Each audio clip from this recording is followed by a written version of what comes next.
Good afternoon, Year 6. Ready for a new chapter of Floodland. I have been blown away by your responses to the fact that we are reading Floodland again. So many of you so excited, wanting to find out what happens to Zoe, which is brilliant. So hopefully you'll enjoy these chapters that we read together every day. And as always, send your comments in about how you're finding it, what you're thinking about it, because I love reading them. It's like we've got a little book club together, which is nice. Okay, so chapter 9. Zoe knew time was running out. She would have to find Leica fast, or she was going to get caught up in a fight she wanted nothing to do with. Her fate would become a matter of chances then. With Munchkin occupied for a couple of hours, at least with Doobie's meeting, Zoe decided to find his hideout. She was convinced she could do a deal with him, just like her parents had with Sarah. They traded food for a useless bit of jewellery. She would trade information for silence. Her boat for not telling Doobie about Munchkin's lair. But to do that, she had to find it first. She had to do it without being seen by anyone, and that was one of the things about the inhabitants of the cathedral. They were always watching. It was even hard to see everyone who might be watching her. Many of them clung to the dark corners, hidden from sight. Still, the urge in her to explore was too strong to ignore. As far as she could tell, no one was taking any notice of her. As calmly as she could, she took a burning candle from the side wall of the cathedral and headed for the corridor she'd sat in the night before. In daylight, it was surprisingly easy to find the hidden door. She counted the number of steps she'd taken before, and there it was in front of her. Still, if you didn't know where to look, you'd probably never find it. She gave it a push with her hand, and it sprang back slightly. She put her fingers round the crack and pulled. The stone swung towards her. A narrow spiral staircase struck out upwards into the huge old stonework of the walls. Shoving the smoky candle in front of her, she climbed into the hole. There was an iron handle fixed into the back of the stone door. It was smooth and cold. She pulled the door to behind her. Her candle flickered gold on the stone, and she began to climb into the roof of the cathedral. On her way up, there was a couple of turnings that she could have taken, a junction here and there, with other passages led away into the cramped darkness. But it was obvious which way Munchkin went. Even in the gloom of her candlelight, Zoe could see where the side passages were thick with dust. As she climbed up the steep stone stairs, she could see they had been swept by the regular passage of feet, Munchkin's feet. Just as she began to wonder when the climbing would stop, the stairs ended abruptly. There was a low tunnel that ran away from her. Its floor curved slightly upwards, and she guessed she was right up in the roof now, in some space at the edge of the vaulting. She walked down the tunnel, choking from the smoke of the candle in the confined space. At the end was a wooden door, about 3 feet high. She pushed it open and found herself looking into Munchkin's lair. Almost immediately, she saw the hole in the floor that she'd spotted from below. She realised she'd have to be as quiet as Munchkin, or someone might hear her. She stepped down the slight step into his secret world. At first, Zoe thought there was nothing there. There was a mattress, but no other furniture. She held her candle in front of her. There was something on the far wall. With a jolt, Zoe saw it was a map. Eagerly, she went to get a closer look, but something moved to her left. She spun and gave a little cry. There, on the battered wooden box, was a rusty cage. In the cage was a rat, standing on its back legs and sniffing the air. It tilted its head to one side, as if waiting to be fed. "What are you doing here?" said Munchkin from behind her. His voice was quiet, but Zoe could tell he was angry. She remembered that if he were to shout, he'd be heard from below. He stepped forward. "I didn't mean any harm," Zoe whispered. "You're lying," said Munchkin, a little too loudly. He shrank at the sound of his own voice. "No," said Zoe, but she knew that he was right. "What are you doing here?" he said again. He moved in and shut the door behind him. Zoe took a step back, still holding her candle firmly. She tried to work out whether he'd risk attacking her up here. Munchkin seemed to be trying to work out what to do too. For a long time they stood watching each other carefully, like animals about to fight. In the cage, the rat dropped to its paws and ran up and down the length of its home. It suddenly gave a loud squeak. "Shh, rat," said Munchkin. "You must have to be really careful with noise. Up here, I mean," Zoe tried. "You shouldn't be here," said Munchkin, but Zoe thought he sounded less cross. "Does he think you've brought some food?" asked Zoe, nodding at the rat. "What? Your rat? Have you come to feed him?" "There's never enough food," said Munchkin. "But I give Rat what I can spare, see?" "He's really nice," said Zoe. Lying again, she thought. She wasn't actually afraid of rats. There were plenty of them around after all. It was just that this one was in a pretty bad state. It had patchy fur, and it looked as if it had chewed off its own whiskers.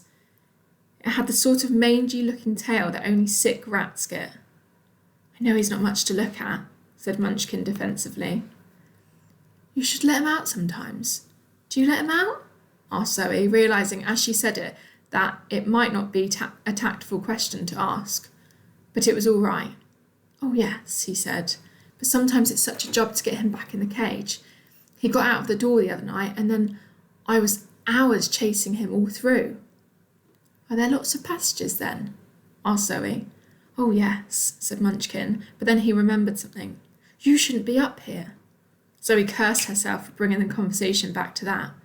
"Why not?" she said. Munchkin looked at her. "This is my place," he said, "and you shouldn't have come up here. Look, Munchkin, I'm sorry. I didn't mean any harm. I just want to know where my boat is." "Well, it's not up here, is it?" He didn't mean to be funny. Munchkin turned to look at his rat. He started whispering to it quietly, as if he had forgotten Zoe was there. "All right, Rat? Been a good boy, have you? Look, Munchkin, please tell me where my boat is." "No," he said, without turning round. "Please tell me, and if you do tell me, then I won't tell Doobie about this place." Then he didn't turn round. "Please don't do that," he said quietly. "Well, just tell me where my boat is, and—" "I can't," Munchkin said even more quietly. "Please, don't tell him." He looked at Zoe, and she saw the fear on his face. She looked away. She knew she'd never be able to get him into trouble, and she hated herself for even trying to threaten Munchkin. She would be just as bad as everyone else if she started that kind of thing. "Munchkin," she said, shaking her head, "what are you doing working for Doobie?" "Mind your own business," he said, but it was without anger. "Your meeting was over quickly." "Doobie's got it all under control," he said. Then he added, "Please go." "Okay," she said.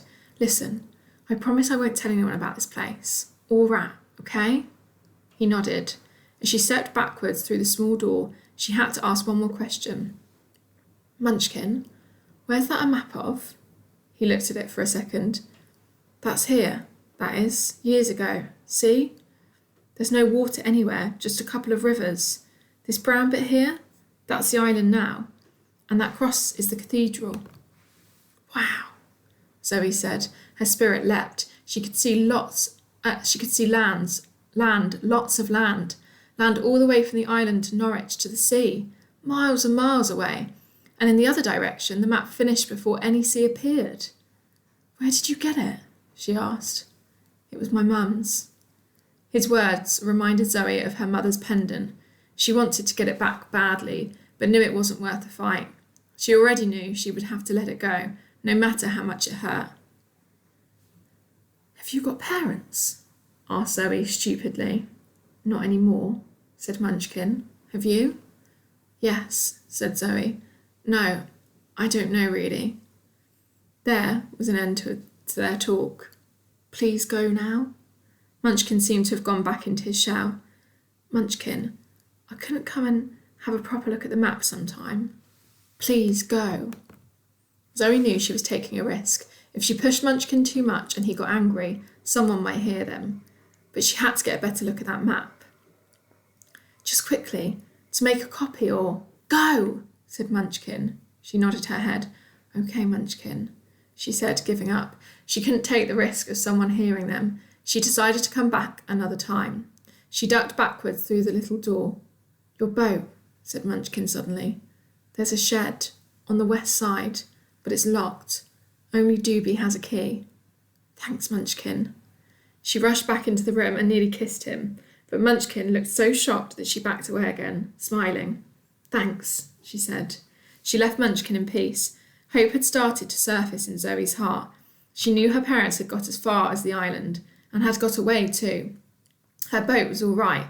She knew where it was. She had her compass.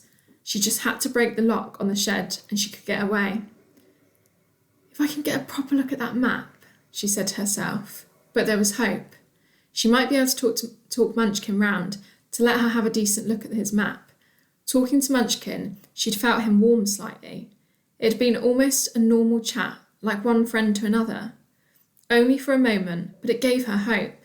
It also made her realise how scared she was of Doobie, and how little she liked his plans for her. Right, so a lot has happened in that chapter, really. So we know now that, what Munchkin's got hidden.